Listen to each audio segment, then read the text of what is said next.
Hello, good morning to all of you.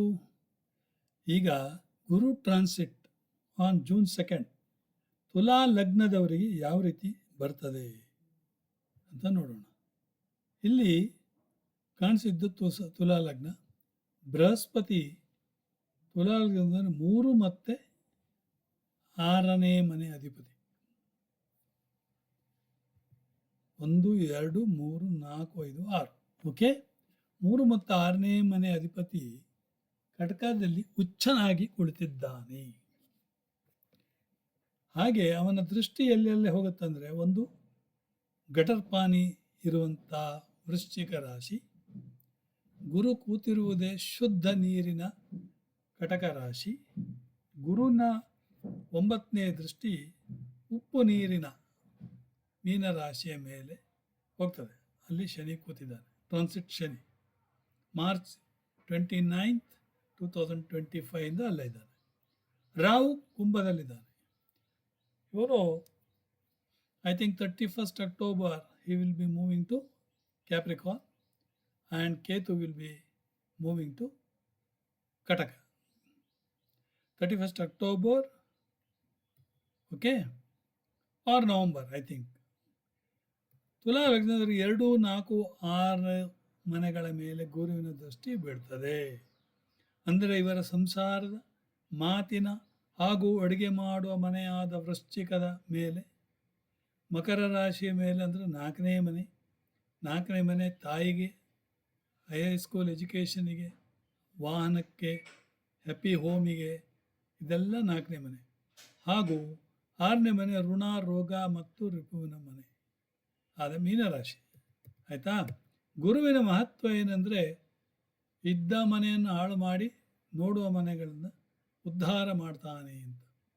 ನೀವು ಕೇಳ್ಬೋದು, ಯಾತಕ್ಕೆ ಇದ್ದ ಮನೆಯನ್ನು ಹಾಳು ಮಾಡ್ತಾನೆ ಅಂತ.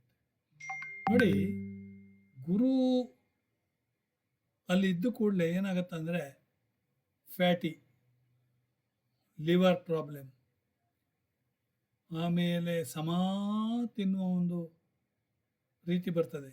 ಓಕೆ, ಆಲಸ್ಯಕರ, ಹೊಟ್ಟೆ ಜಾಸ್ತಿ ಆದ್ಕೊಂಡು ಆಲಸ್ಯಕರ ಬರ್ತದೆ. ಇದೆಲ್ಲ ವ್ಯಕ್ತಿತ್ವದ ಒಂದು ದೇಹತ್ವದ ಪರಿಣಾಮ, ದೇಹದ ಮೇಲೆ ಆಗುವ ಪರಿಣಾಮ. ಅದೇ ಶನಿ ನೋಡುವ ಮನೆಯನ್ನು ಕೆಟ್ಟದ್ದು ಮಾಡಿ ಇದ್ದ ಮನೆಯನ್ನು ಒಳ್ಳೇದು ಮಾಡ್ತಾನೆ.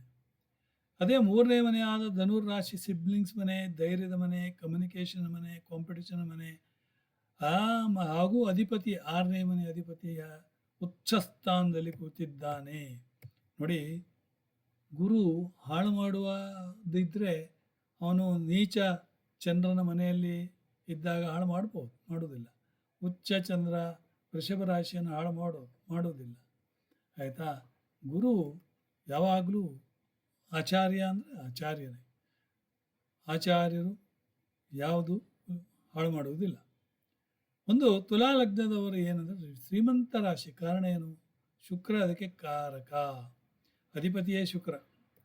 ಇವರು ಸಂಸಾರದೊಂದಿಗೆ ಒಳ್ಳೆ ಸಂಬಂಧಗಳನ್ನು ಇಟ್ಕೊಂಡಿರ್ತಾರೆ. ಗುರುವಿನ ದೃಷ್ಟಿ, ಬ್ಯಾಂಕ್ ಬ್ಯಾಲೆನ್ಸ್ ಹೆಚ್ಚಾಗ್ತಾ ಇರುತ್ತೆ.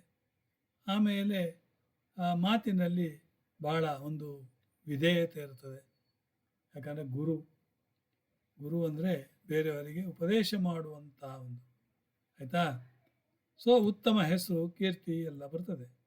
ಆದರೆ ಸಿಬ್ಲಿಂಗ್ ಕಮ್ಯುನಿಕೇಷನ್, ನೆರೆಹೊರೆ ಮತ್ತು ಕಾಂಪಿಟಿಷನ್ ಮನೆಯ ಅಧಿಪತಿಯಾದ ಬೃಹಸ್ಪತಿ ಕಟಕದಲ್ಲಿ ಅಂದರೆ ತುಲಾ ಲಗ್ನದಿಂದ ಭಾಗ್ಯದ ಮನೆಯಲ್ಲಿ ಉಚ್ಚ ಅಂದರೆ ಕೇಳಬೇಕೆ. ಈ ಕಾರಕತ್ವಗಳೆಲ್ಲವೂ ಉತ್ತಮ ಫಲಗಳನ್ನು ಕೊಡ್ತದೆ. ತುಲಾ ಲಗ್ನಕ್ಕೆ ಗುರು ಭಾಗ್ಯದ ಸ್ಥಾನದಲ್ಲಿ ಕೂತಿದ್ದಾನೆ ಅಂದರೆ ಅಲ್ಲ, ಹೌದಾ? ಹೌದು. 9, 10, 11, 12 ಕಡೆಯಲ್ಲಿ ನೋಡ್ತೇನೆ. ಮೊದಲು ಗುರು ಭಾಗ್ಯಸ್ಥಾನ. ಓಕೆ, ಭಾಗ್ಯಸ್ಥಾನದಂದರೆ ತಂದೆಗೆ ಇಂದ ಲಾಭ, ಹೈಯರ್ ಎಜುಕೇಷನ್ನಿಗೆ ಒಳ್ಳೆಯದು. ಓಕೆ, ತುಲಾ ಲಗ್ನದವರಿಗೆ 10ನೇ ಮನೆಯಲ್ಲಿ ಗುರು ಇದ್ದಾಗೆ. ಓಕೆ, 10th ಹೌಸ್ ಗುರು, ಕರ್ಮಕಾರಕ ಗುರು. ಕರ್ಮಕಾರಕ ಶನಿ ಇನ್ನೊಬ್ಬ 6ನೇ ಮನೆಯಲ್ಲಿದ್ದಾನೆ. ಶನಿಯ ಮೇಲೆ ಗುರುವಿನ ದೃಷ್ಟಿ ಇದೆ. ಅಲ್ಲಿ ಏನಾದರೂ ಕಾಲು ನೋವು, ಲೆಗ್ ನೋವು, ಮಂಡಿ ನೋವು, ಪಾದ ನೋವು, ಬೆನ್ನುಮೂಳೆ ನೋವು ಇದ್ದರೆ ಅದು ಕ್ಯೂರ್ ಆಗ್ತದೆ. ಯಾಕಂದರೆ ಗುರುವಿನ ದೃಷ್ಟಿ ಇದೆ. ಓಕೆ. ಸೊ ಅದ್ರ ಬಗ್ಗೆ ಚಿಂತೆ ಮಾಡುವಂಥ ಅವಶ್ಯಕತೆ ಇದೆ. ಆದರೆ ಇದು ಅಕ್ಟೋಬರ್ 31ವರೆಗೆ ಮಾತ್ರ. ಅಕ್ಟೋಬರ್ 31 ನಂತರ ಏನಾಗ್ತದೆ ಅಂದರೆ ಗುರು ಇಲ್ಲಿಗೆ ಯಾವುದೋ ಸಿಂಹಕ್ಕೆ ಹೋಗ್ತಾನೆ. ಸಿಂಹಕ್ಕೆ ಹೋದವಾಗ ಎಲ್ಲಿವರೆಗೆ ಅಂದರೆ ಜನವರಿ 23, 2027ರವರೆಗೆ ಸಿಂಹದಲ್ಲಿರ್ತಾನೆ. ಸಿಂಹದಲ್ಲಿ ಹೋದಾಗ ಅವನ 5ನೇ ದೃಷ್ಟಿ ಧನುರಾಶಿ ಮೇಲೆ, ಅವನ ನೇರ ದೃಷ್ಟಿ ಕುಂಭರಾಶಿ ಮೇಲೆ, ಹಾಗೂ 9ನೇ ದೃಷ್ಟಿ ಅವನ ಈ ಮೇಷರಾಶಿಯ ಮೇಲೆ ಬೀಳ್ತದೆ. ಆವಾಗ ನೋಡಿ ಎಲ್ಲ ತದಿಗಿಣ ತತ್ವಂ ಅಂದರೆ ಹೆಂಡತಿಯ ಮೇಲೆ ಇಲ್ಲಿ ಸಿಂಹಲಗ್ನದಲ್ಲಿ ಗುರು ಇರುವಾಗ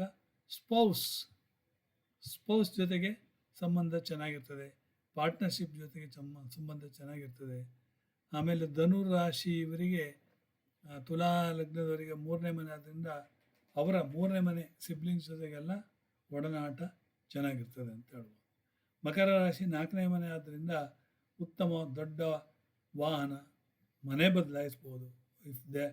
if they are already in rental house.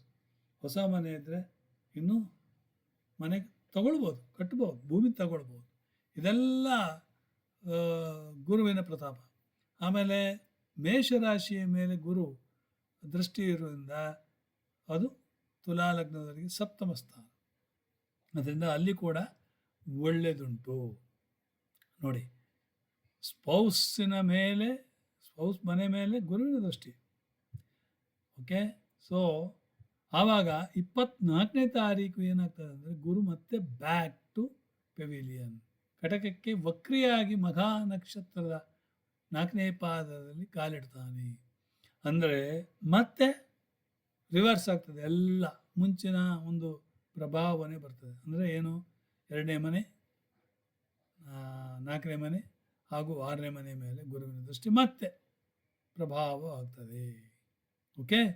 ಈಗ ಇದು ತುಲಾ ಲಗ್ನದವರಿಗೆ. ಇನ್ನು ಮಿಥುನ ಲಗ್ನದವರಿಗೆ ಹೇಳಬೇಕಾದ್ರೆ ಮಿಥುನ ಲಗ್ನದವರಿಗೂ ಬದಲಾವಣೆ ಇದೆ. ಹೇಗೆ? ಇಲ್ಲಿ ನೋಡಿ, ಮಿಥುನ ಲಗ್ನ, ಇಲ್ಲಿ ನೋಡಿ, ಜೆಮಿನಿ ಅಸೆಂಡೆಂಟ್. ಓಕೆ. ಜೆಮಿನಿ ಅಸೆಂಡೆಂಟ್ ಅವರಿಗೆ 2ನೇ ಮನೆಯಲ್ಲಿ ಗುರು ಅಂದ ಕೂಡಲೇ ಓಹೋ ಜೆಮಿನಿಯವರಿಗೆ ಏನು ತೊಂದರೆ ಇಲ್ಲ ಅಂತ ತಿಳ್ಕೊಬೇಡಿ. ಓಕೆ. ಜೆಮಿನಿಯವರಿಗೆ 2ನೇ ಮನೆ ಸಂಸಾರದ ಮನೆ, ಸಂಸಾರ ಜೊತೆಗೆ ಒಳ್ಳೆಯದಿರ್ತದೆ. 10ನೇ ಮನೆ ಮೇಲೆ ದೃಷ್ಟಿ ಇದೆ. ಅಂದರೆ ಕರ್ಮಕಾರಕ ಶನಿ ಇರುವುದರಿಂದ ಅಲ್ಲಿ ಶನಿ ಯಾವಾಗಲೂ ಕಿರಿಕಿರಿ ಮಾಡ್ತಾನೆ. ನಿಮ್ಮ ಕ್ಲಾಸ್ 4 ಎಂಪ್ಲಾಯೀಸ್ ಜೊತೆಗೆ ಅಲ್ಲಾ ಬೋಲ್ ಅಂತೇಳಿ ಹೇಳುವ ಅಂಥ ಪರಿಸ್ಥಿತಿ ಬರ್ತದೆ. ಆದರೆ ಗುರು ದೃಷ್ಟಿಯಿಂದ ಅದೆಲ್ಲ ಪರಿಹಾರ. ಆಮೇಲೆ ಗುರುವಿನ ದೃಷ್ಟಿ ಮಿಥುನ ಲಗ್ನದವರಿಗೆ 8ಮ ಸ್ಥಾನದ ಮೇಲೆ ಬೀಳ್ತದೆ. ಹಾರ್ಡಲ್ಸ್ ಏನಾದಿದ್ರೆ ಅದು ಹೊರಟೋಗ್ತದೆ. ಓಕೆ. ಇನ್ಶೂರೆನ್ಸ್ ಸೆಕ್ಟರ್ ಅದರಲ್ಲೆಲ್ಲ ನೀವು ಸೀಕ್ರೆಟ್ ಯಾವುದೋ even share investment also you can do.